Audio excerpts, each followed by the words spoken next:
Hold on, y'all. We wrestling the nigga.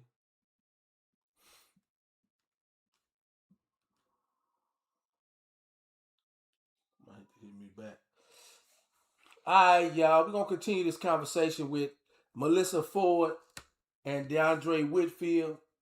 Um, I ain't gonna lie. The brother was dropping some jewels, some gems in this interview, and I started watching it. Couldn't stop watching it because I don't agree with everything that he said in the media over the last couple of years, but he really dropped a lot of wholesome gems on this podcast, talking with Melyssa Ford about the complications of dating and mixed signals between men and women and how to get our way back and all that. Some diagnoses that he sees, but I'm gonna add some of my own in here, some of my own 2 cents as we go. But it's always a good conversation, whether you're dating now or you got kids that's dating. It's always a good conversation to, especially black love, black dating. It's always a good conversation to have. Um, Concerning how we continue to grow, how we continue to make families. So I'm gonna shut up, let them go, then I'm gonna chime in here and there. You know what I'm saying? As I see fit.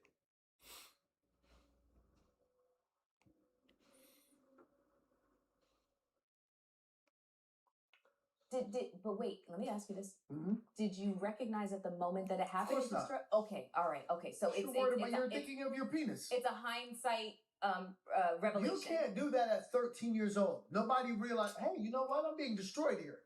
Got it. No 13-year-old can do that. Yeah.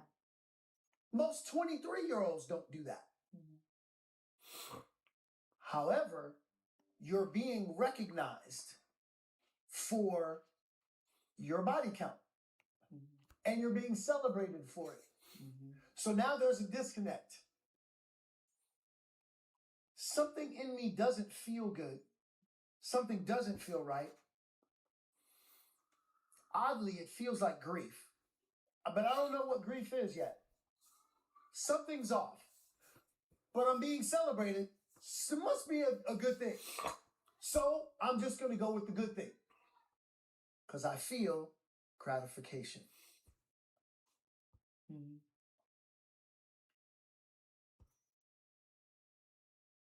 What a lot of women don't realize is that not only is it our responsibility to train our sons, I just told you that my son and my daughter have the same rules. They should. Of course they should. Mm-hmm. But a lot of times they don't. There's a saying called girls are raised, boys are loved. That's exactly right. Mm-hmm. But watch this. There are a lot of single moms that are doing it to their children. We're going to have a real conversation now. No, we're not going to have a conversation. No, you're right. Hear a pin drop. There's a lot of hear a pin drop when he said that. Really toxic behavior, and they send their sons out into the world, and we deal with them. And watch this. Mm-hmm. What they're also doing is they're modeling behavior that their sons are taking great notes on.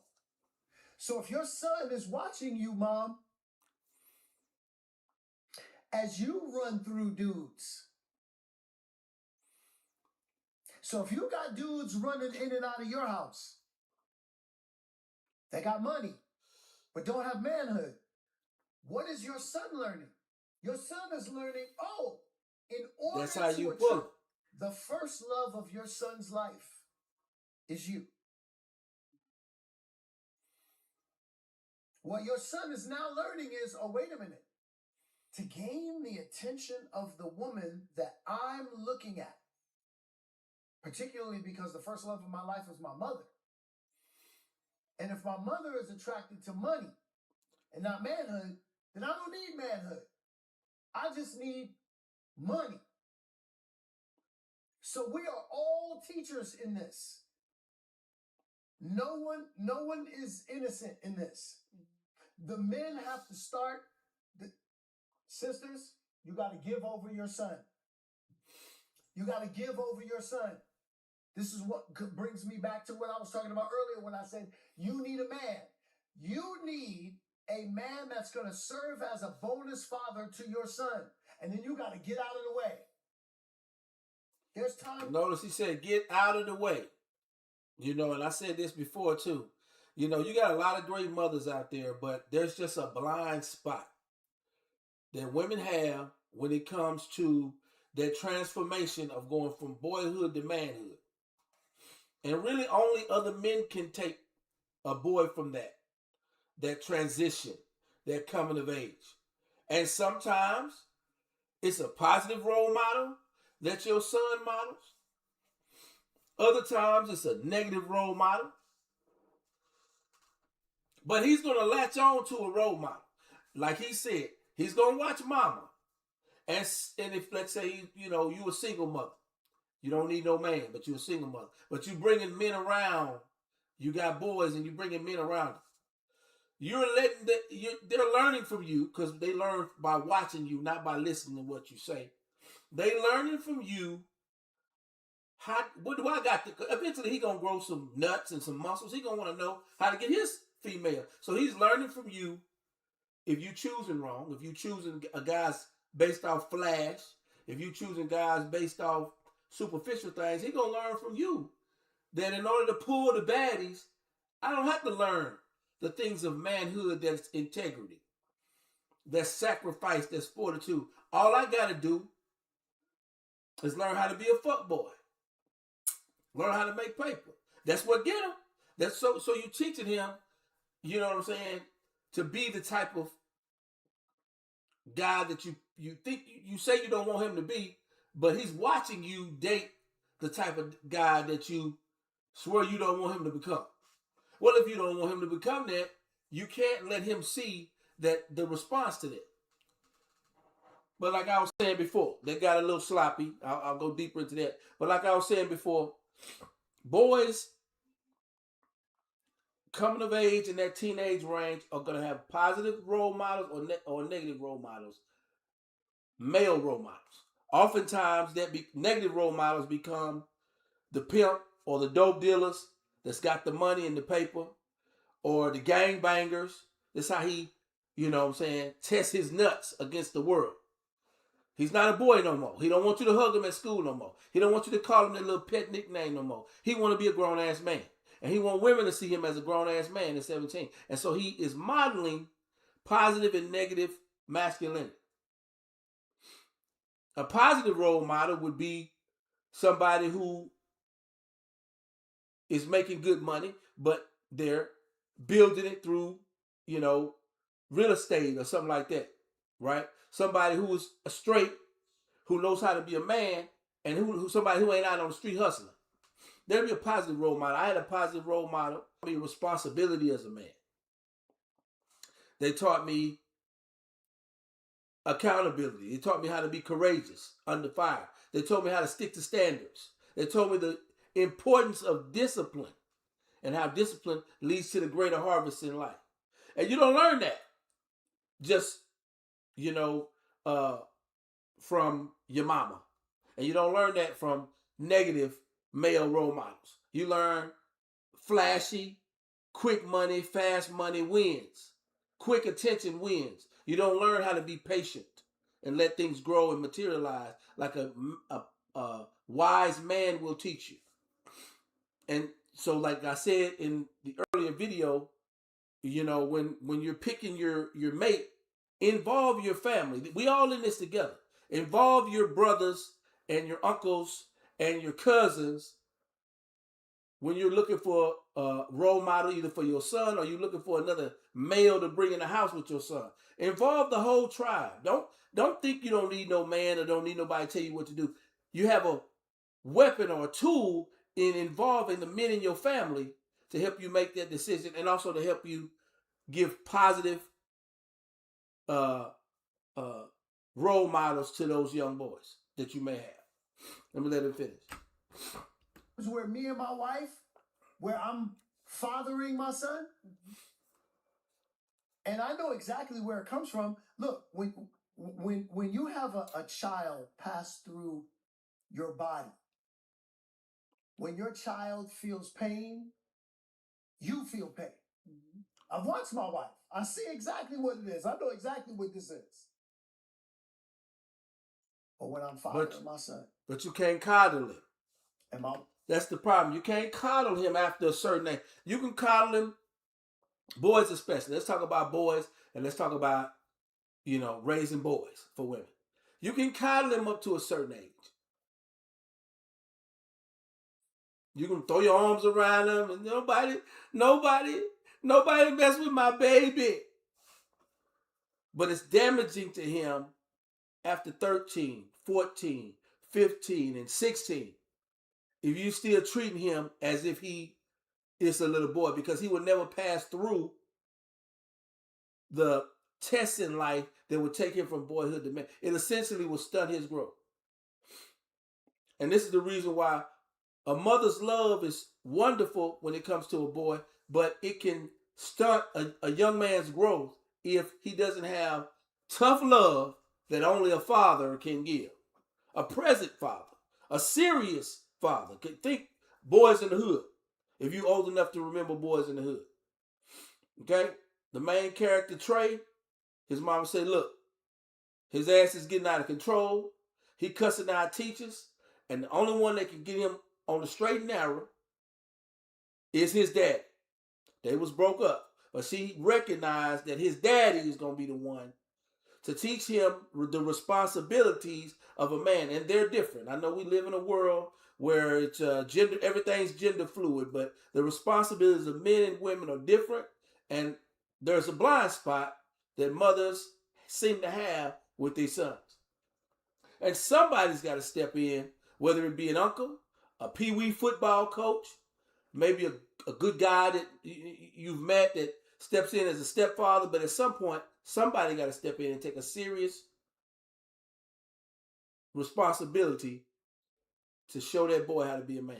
And I'm glad that I had that when not necessarily that my mom was single, just that my mom and my father were divorced, and my dad was working, he was out, and I kind of raised myself a little bit through my teenage years. And I started to follow negative examples that was like just dudes I looked up to on the street. You know what I'm saying? Hustling and shit like that. And I developed some street habits from that. But then something told me to join the military after high school. And around about 18, 19, and 20, it wasn't the military that let me not say that. I'm not, it's in the plug for the Army. It wasn't the Army necessarily, but it was 3 specific men that I can credit with teaching me the responsibility, the discipline, and the fortitude that a man has that's different than boys and males. And I'm just glad I had that. Wife is experiencing the pain because she sees that her son is going through a painful moment. I do not let her interrupt that. In fact, there are times where I say to my wife, babe, not now. I'm raising my son. Oh, just like that. Oh, why? You gonna get in trouble, D. you better not be telling these women that shit. Because at the end of the day, nah, that's what you should if say. I don't do my job, you know what's gonna happen? He's gonna go out here ill prepared for the test. And he's going to cheat. And when he cheats, society is going to say, where was his father? And why didn't his father prepare him for this test? That right there, especially for black boys. You don't got a whole lot of time in between boyhood to you 17, 18. We don't got no whole lot of time on these young black boys. We see 2, 3 in the news right now that, related or unrelated to fatherhood, that society is going to put them in situations that they're going to expect them to know what a man should know. And if they've been coddled at home, they're going to be lost. They're going to find themselves in trouble. They're going to get themselves locked up early. And if you don't think that there are agents in this country They want black boys locked up early. As soon as they turn 17, 18, you're naive. I'll leave it at that for right now. You know what they're going to say about his mother? I'm sure she did the best that she could. I'm sure. Let me go back because he said something here that I interrupted. Let me get. And when he cheats, when he cheats in life, society is going to say, where was his father? And why didn't his father prepare him for this test? And you know what they're going to say about his mother? I'm sure she did the best that she could. They're going to give her all type of grace. That's what we do. And there's nothing wrong with that.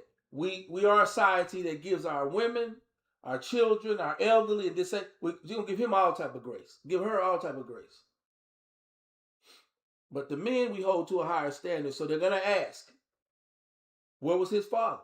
Why didn't he know better? They're going to throw the book at him. They're not going to say, maybe he didn't know better. Maybe he needs to, somebody throw their arms around him. They're going to treat him as if he should have already gone through and learned these lessons. And that's why it's important when a young boy is not 18 and 17, 10, 11, 12, hell, 9, that he is getting exposed to positive male role models. His dad is there. I'm there for my two. To teach him the lessons that he's going to need to know as a man. Because it ain't no red shirt year. It ain't no skip year where he can learn on the fly. So many of our young men are locked up right now from mistakes that they made when they was young and dumb. And they didn't have a positive role model to catch them early. She did the best she could. Where was his father? It was his father's job to teach him this. My algorithm's showing me something different. It's a lie. It lying to you. My algorithm shows me that a lot of, a lot of single mothers, a lot of blame just gets heaped on their shoulders, and the question of where his father is asked maybe as an aside. And you know why? Because it's gotten so bad now. It's gotten so bad where I don't need no man, that now they've just reduced him to being a sperm donor. That he doesn't even factor into the equation. So now everything falls on the mom. So mom has got to be the one to, she got to teach him because his daddy ain't going to teach him. He ain't nowhere around. Because we've subtracted the importance of the man. Exactly. And so this notion of I don't need no man, now it falls on my shoulders. It's so bad now that we're giving moms. That subtracted the importance. God wouldn't have made it so it take a man and a woman to make a new life in a baby. Say what you want about several genders. I believe it's man, woman, and baby. God wouldn't have made it that way if one role was more important than the other. And I don't need no man and I don't need no woman. It's very important. The job that the woman does, carries the baby in her womb. The baby gets nourishment from the mother. But the father's role is equally as important. And like he said, today's society don't treat the father's role as equally important. Guy gets divorced, he got to beg for time on the weekend, every other weekend, and all this other shit. As if his mentorship, his raising with the child is less important than hers is. And I would contend over the course of that child's life, there are going to be times where they're going to need more of one than the other. Obviously, when a baby is an infant and a toddler and below, they need more nurturing. That's where mom comes in, right? She's got breasts for feeding and nurturing the baby, and all that's built in. Nature built all that in. But as I said before, as a young person starts coming of age in a family, they need the covering and discipline of what a father brings to the table. And it's sometimes, that's like, back in the day. It's not like that today. But, I remember back in the day when a mother said, wait till your daddy get home, that meant something. Because they knew your daddy didn't play. Today, you can't really say that. There ain't too many daddies in the house. But you know what I'm saying? Father's Day cards, which is ridiculous. That didn't show up on my algorithm. I didn't see that. It's ridiculous. Because watch this. Your mother cannot teach you how to be something she is not. Agreed.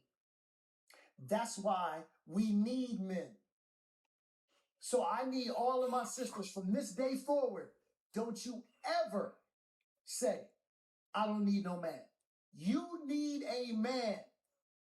Men are valuable in this society, in this community, because one, you need covering. If women didn't need covering, watch this. We talk about our sisters having intuition. Intuition does not mean psychic. If you have intuition, well, shit, you think it meant psychic, but some of these women will be saying, then you would know that this dude ain't for you. If you had good intuition, is that your intuition isn't good enough. You need a man to be able to sniff out the males. You need a man to help build your son, because he's going to be able to teach him what you can't, because you can't teach him how to be something that you're not. So we got to get rid of it. We got to get this notion right now. Starting from today, when this airs, no sister is allowed to say, I don't need no man. Because men have a very specific duty in our communities. And we got to start activating our men by telling them how important they are. If you tell a man how unimportant he is, he will not show up. Bet. You have the power to activate and deactivate a man based on what you say to him. The power of the tongue, right? Because, like he said, you're not going to feel, nobody needs a big old pat on the back, but appreciation is important. If you feel like what you're doing for your lady is not appreciated and just expected, and I can do this without you, and I don't need no man, but it's nice. You know, what's the one that they say? I don't need no man, but I want one. It's nice to have one. That's not how men work. Confident men don't work like that. Confident men need to feel needed. If you at your job or whatever, and you go into the boss's office, and he says, you know, we like you here, we want you, but we really don't need you. And we might reduce your pay. How you gonna feel? You gonna come in every day and give 100%? Somebody told you they didn't need you. So what today's young man is doing is since I ain't needed, I'm gonna get out your way. Right? It came out your mouth that you didn't need no man. If that's not what you mean, like Dondre said, stop saying that. Because a lot of men ain't gonna bother to show up. Like, in his heart, he know he should show up for a woman or women, period. If it's not his family member, he ain't gonna show up and open that door for you, or show up and protect you, and you looking at him sideways like, I didn't need you to do that. After a while, he gonna be like, well, fuck it. Yo, get your own damn door.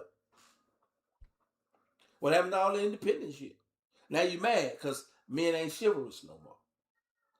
That's the backlash from I don't need no man. It has a result. It has a tell me consequence. You don't need me, I'm not going to show up. Men only show up in spaces where they are needed. And I just say that men need to be needed. We need to be pivotal. That's the one thing that I can leave you with. Men need to be, let me rephrase that. Top men, performing men, confident men, healthy men need to be pivotal. They want a pivotal role in the family. They want a pivotal role in their organization, in their business, whatever. You're not going to keep telling the man he can come, but we don't really need you, and he continue to give you his full energy. That applies to many other things in his life. He's not going to bother where he's not needed. He'll just start to isolate and focus on his own goals. But he's not at work or let's say you're on a football team and you on the team, but you're not a key player. That doesn't sit well with men, highly performing men. You don't have a pivotal role. You just carrying water. He's going to look for somewhere else where he's needed and pivotal. Not well, I don't need you. I don't need you, but I want you. And somewhere you lose you kill his motivation and don't understand why. Period. So let me ask you this. If I show up and you got bags, yeah, you got 5 bags, and I show up to pick up all 5 of them bags, but if you tell me you don't need me, I'm out. Let me tell you, Fuck. that reminds me of something. I'm so glad you said that. Okay. This winter on the East Coast was really a lot. Okay. We had a ton of snow. Right. That's when you need a man too. And we know it. We know damn well it'll be winter soon. You gonna need all that. I don't need no man shit that just lasts. That's short lived. You know what I'm saying? You gonna need a strong back. Happening. So I found myself doing a staycation because a girlfriend of mine popped into town and ended up getting snowed in. And she had a great hotel suite. And she was like, I got the corporate credit card. Let's go order food at the restaurant. Let's chill, bring the dogs. And I was like, say less. Right. And she was like, you're going to get caught in this snowstorm. I said, doesn't matter, right? And so I drove there, parked my car a few blocks away from the hotel. And then when I was leaving the hotel, I got to my car and it had like the snow plows had come through and pushed all that up on all the cars. My car was wedged in. And when I got to my car, there was a young lady there shoveling out her car. You know what else she had there? A baby carriage. I said, oh, wow. Okay. I didn't have a shovel. So I had walked by one at a post office. So I went back, stole that shovel just for about 20 minutes, and came back to my car. And I started shoveling where our 2 cars met. I started there so I could try to help her at the same time of helping myself. This shovel I stole sucked, okay? I'm from Canada. This is the worst kind of shovel you could buy, okay? But hey, beggars can't be choosers. So I'm here shoveling, and if it's not hot as hell, okay? The sun is out. The snow is melting, but not fast enough, okay? So I take off my jacket because I'm sweating. I'm in like a thermal outfit, but it's pretty fitted. You can see I got a little shape. The amount of men, males, whatever you want to call them, that drove on the street, stopped to stare at us, i.e. me and my fat ass, shoveling, and did not offer, hey, sister, can I help you? It has to have been about 50 men in various vehicles. UPS drivers, FedEx, the bakery truck, and just to defend UPS and FedEx, they got a time schedule to keep, so they can't get out and be shoveling snow. That's just something I know from mail delivery, truck delivery. You know what I mean? He don't got 30 minutes to get out and help everybody, clear out their cars while he trying to deliver the mail. However, though, to this point, it's also coming up that, men aren't, helping with this type of thing, this type of labor thing, this type of shoveling snow type thing. And once again, if that's the only thing you feel like you need a man for is his back and his muscles and his physical labor, well, you wouldn't want to, just like you don't want me to use your body, right? You don't want, you're not going to use mine. You know what I'm saying? And so you get all nice and, can you help me put my TV stand together? Because you don't want to put it together yourself. You don't want to have to pay nobody to come install it. So then you want a man to come do it for free. That's exploitive, right? So she's going here where she's saying that nobody gave her a hand, clearing out a car, which I empathize with that. I know that can be tough. That can suck. But also, if the only time you need a man is when you need some bills paid or you need something done, that's a little exploited. Regular cars drove by, gawking, not an offer to help. Couple of whistles, couple of dams. Okay, they should have kept going then if they wasn't going. Looked at each other like, Didn't even have to say a word, just and we knew what it meant. It's like this new age, this new batch of men just think they're baddies and can't get their hands calloused seeing two women literally who could have used some help. If you'd come along and said, "Sister, can I help you?" Oh, thank you, my knight in shining armor, please help me. I would have loved the help. Was none to be found. And this is what me and my sisters talk about. We will be shoveling our driveway, I needed a man then. I needed his back, his shoulders, his pecs, his beer belly. I needed a man then. I didn't have a man to do it, so I had to do the man's job. Or the job, whatever you want to call it. That was frustrating. Now, there's going to be a whole heap of guys in my comments talking about, well, see, that's with the single life, blah, blah, blah. And I'm like, you know what? It's like you can't win for losing. So if my powers of discernment are showing me that this man, he's not it, because he's showing me his maleness and not his manhood. This guy is showing me the same thing. I'm just not going to settle for a male when I require a man. I want a man. I even need a man. But my powers of discernment are so strong that not a lot of men are crossing my path. Maybe I'm not in the right place, but goddamn, I can't be everywhere all at once. There's a lot of men who are being deactivated because they're being conditioned also. How do we help them? Yeah. How do we help the guys that want to be pointed in the right direction, but they don't know where to go? Besides your Instagram page and your books. We got that, and we are going to put a link at the end of the show to purchase Dondre's books. Okay? And then the pre-order of the next one. A lot of our brothers know what to do, but like our sisters have been hurt by some of the exchanges that they've had when they've chosen to show up. So sometimes sisters are literally, remember I talked about how you can activate or deactivate a man based on what you say to him. Yes. Power of the tongue. When a man consistently shows up and he's called a creep or he's been, listen. Right. You can look on social media and hear stories about women who tell tales about a guy who shows up for a date with flowers, holding open doors, speaking in a very specific manner. And this woman talking about how it gave her the ick because the dude was corny or too nice. Lame, too nice. Right. And I've been called that. And it is confusing, right? Where, you may say you want a gentleman,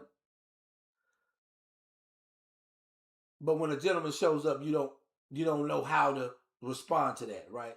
And so social media has done a job on us, right? Because normally you might say something cheeky like that to your girlfriends and it just be funny. But when so many of those videos go viral, who do you think I am? I don't need help and all of that. Men see it and they say, well, okay, next time I'm out, next time I'm at the grocery store, next time I see a woman shoveling, I'll leave her to, do it on her own because I don't want her to think that I'm trying to hit on her, that I'm trying to be a creep, that I'm only helping her because I want something. So the smart guy just says, I just won't get involved. And that's bad because the women who really could use or appreciate a gentleman are missing out because so many loud voices are going on to social media just shitting on men, for lack of a better word. Right? And so we've been doing this now for the past at least 30 years, right? And the overcorrection is men are just like, okay, then I just won't be involved in that. You can listen. It's on people's algorithms, as you say. So let me say this. Yep. Let me say this to that. Mm-hmm. Because I hear that complaint a lot. Let me tell you something. I can't believe how many times I've heard that stupidity. And I agree with you that it is stupidity. I agree with you. I feel like it's stupidity as well. So at that point, men need to exercise the same discernment that they tell us to exercise. There is a bunch of bum-ass chicks out there. There is a bunch of females out there that ain't worth a real man's time. There is a lot of them out there. Females. Yes, absolutely. Mm-hmm. If a man showed up to a date with flowers and opened the door for me, that's not it. I trust. Listen, that's not it. But here's what this. Look, and if he has a certain tone to his voice, but you know, I'm like, okay. But you know where we are in society right now.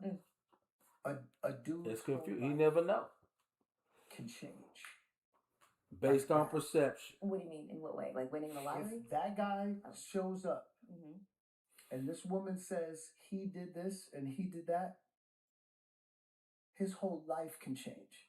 Yeah, I don't think women know how serious that is. It's basically, I would say, the Me Too era. Men feel like gave women a loaded gun, right? Now, if you out there and you've been harassed or even molested, or whatever, I'm not talking about you. I'm talking about how certain situations can be turned against a man. It's kind of like that game Pressure Look, where it's no whammies, no whammies, no whammies, no whammies, stop, oh, whammy, and it wipe all your shit out. No man wants to go through a situation and hope this ain't the one that's going to wipe all this shit out because of an accusation, because of how toxic accusations are today.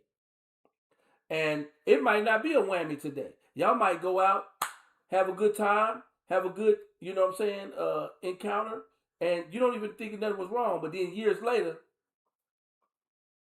because she pissed at you, because she mad at you now, she can use that as he harassed me, or he manipulated me, or he scared me. Right? So men's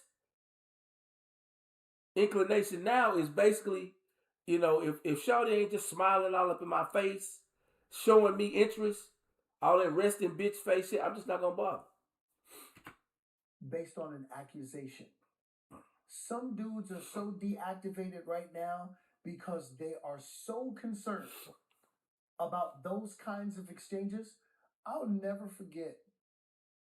I mean, you can't find. I've been in this industry for like 40 years maybe. You can't find anybody in this industry. No one, no woman will ever tell you that I did anything to disparage a woman, compromise her dignity, integrity, her physical, emotional safety. None of that. Yeah. I had one encounter in my entire industry career where I had a fitting, and I'd always been the guy who was like, you know, you go in to change. Invariably, there have always been customers who have been like, you can change. We've seen it all. Yeah. I've always been like, not me. I'm cool. Yeah. Pressed up against the clock. And I got that one, it's fine. And they came back. Came back later.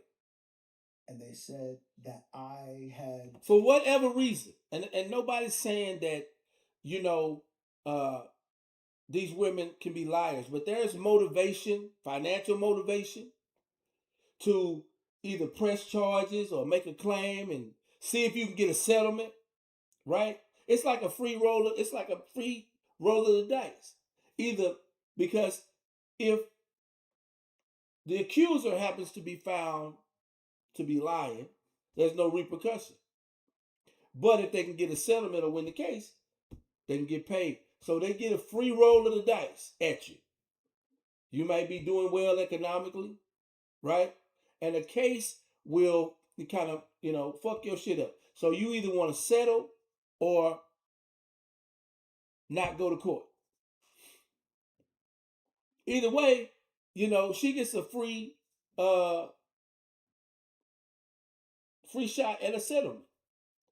So people get get worse damage. Exposed yourself? Not that I exposed, yeah. But basically, yeah. I mean, I have my underwear on. Yeah. But it came from this directive. And I remember it distinctly because I remember having a conversation with my wife about it. Mm-hmm. And her knowing me, she's like, oh my God. Right, it ain't happening.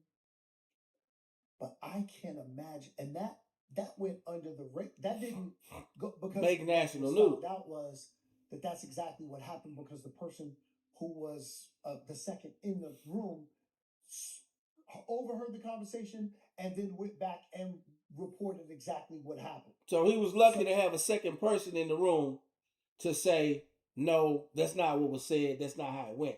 But under most cases, there isn't another person to corroborate or to stand up for the accused and say, no, that's not what happened. So what happened to the accuser? If the story was fabricated, nothing. It just goes away. See what I'm saying?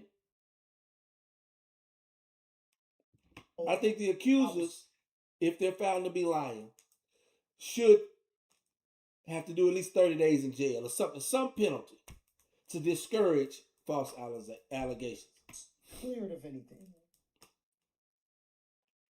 I can't imagine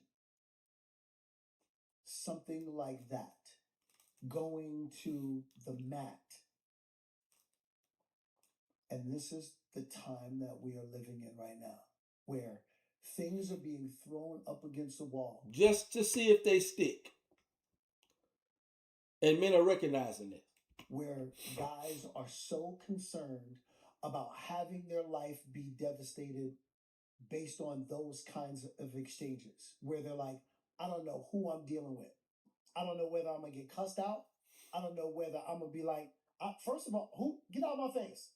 I don't know what. They don't know what kind of exchange they're getting ready to have with this woman. And so in order to avoid all of it, they just avoid those kinds of exchanges altogether with. You can't, watch this. All of the romantic exchanges, I'll give a perfect example. I'm going to tell you a story. Okay. And then I'm going to tell you the two participants. Okay. After I tell you the story. Love it. Guy and a gal meet on a set. Mm-hmm. They work together. Lunchtime come, guy says to gal, what are you doing for lunch? Gal says, I don't know. Guy says, you're going to lunch with me. Gal says, how you know I want to go to lunch with you? Guy says, stop. You know you want to go to lunch with me. Knock it off. I'm going to pause right there. Even that, today, now they've been married 28 years, 23 years. That was common back in early 2090s. You ask a chick out, she say no. You apply a little pressure, like, come on, child. Come on now. You want to holler at me. You apply a little pressure, and then it was kind of known in the game that she would give you a little room, a little play. That was part of the whole little cat and mouse. Today, that very same exchange would turn into, I was pressured, I was manipulated, I felt scared, I said no, but I really didn't mean no, and I expected him to know that I meant no. So, what's a guy to do, right? I'm gonna let him finish this because it's gonna be you're gonna be surprised at the end. They go to lunch. Couple of days later, they go to lunch again. Gal brings friend. with her. I think I ruined the motherfucking Now it's the surprise. 3 of them. Guy says to gal, as the friend goes to the bathroom, guy says to the gal, so it's your girl. Gal says, what? Yeah, your girl, she could get it. Gal's like, what? It's like, yeah. Guy says that to throw gal off of the scent of really wanting to be with the gal. He played that shit. Played that game. Interesting. So he asked his wife, or asked the gal that he really was interested in, about another female to kind of stoke a little bit of curiosity, like why he ain't holler at me. That's old, but it works from time to time. Dick. Now, but you don't want to be looked at as a creep, because then the other girl may be interested in you, and then you hit it off, and then it's like, but you really wanted her friend, and now you got yourself in a sticky situation because you really wanted the female that you asked about the other girl about, and now it looks like you playing games. It looks like you just disingenuous. Does any of that sound toxic at all? Yeah. Okay. It's hella toxic. It's game playing. It's exhausting. The love story of Dondre and Sally Whitfield. Oh, shit.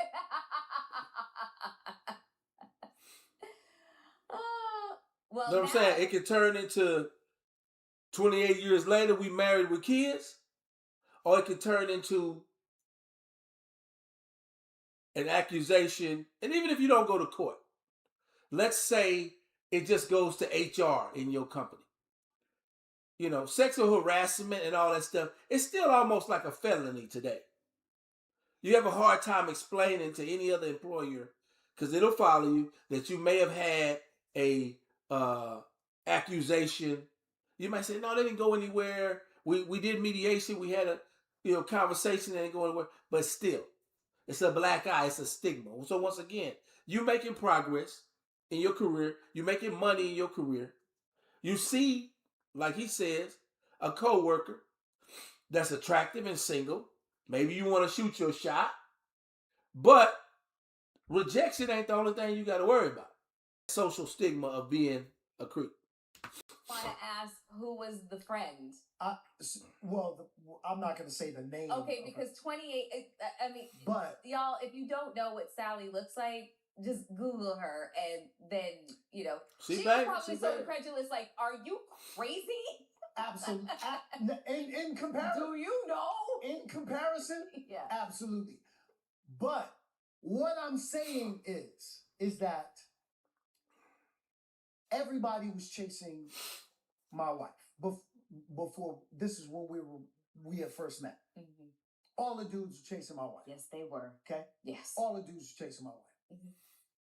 I couldn't be the dude that looked like I was another dude chasing her. And as a Brooklyn dude, Brooklyn Dre showed up. And I literally said it just like this. What you doing for lunch? And she was like, I don't know. I was like, you going to lunch with me? She was like, how you know I want to go to lunch with you? I was like, knock it off. Stop. What you need, baby? You know you want to go to lunch with me. Come on. You and I both know. Okay. Now, all day, this is on one of my sitcoms. Mm-hmm. I got her cast opposite me. Mm-hmm. So during the first part of the day, all day, I'm making her laugh. Now, I tell this to guys all the time. If you can make a woman laugh, you can probably get her to kiss you. That is a fact. I love a funny guy. Okay. So I had her laughing all day long. I'm like, this is going in the right direction. Mm-hmm. Right? I had always said if I ever had time with her, this is before I met her, if I ever get time with that woman, I'm gonna make her mine. It's definitely going down. Mm-hmm. No question about it.